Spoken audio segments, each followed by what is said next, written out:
микрофон, пари.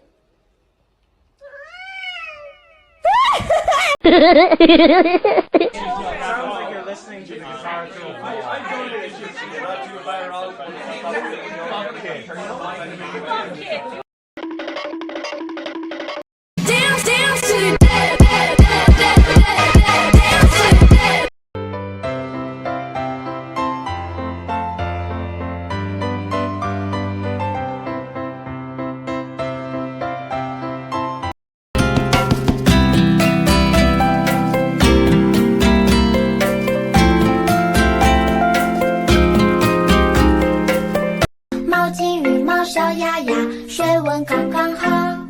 泼泼水来搓泡泡，今天真是美妙。大声唱歌，扭扭。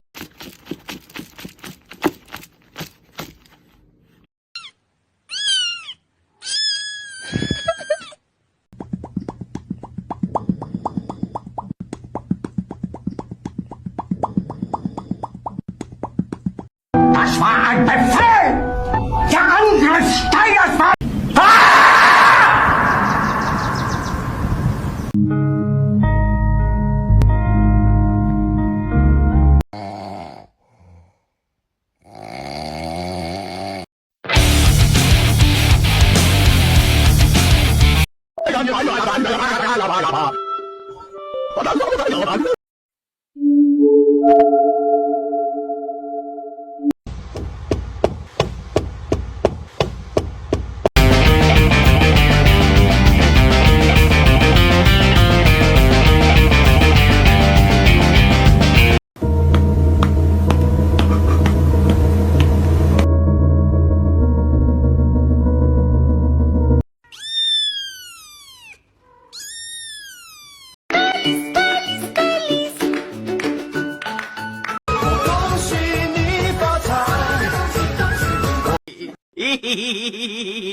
这个大赛。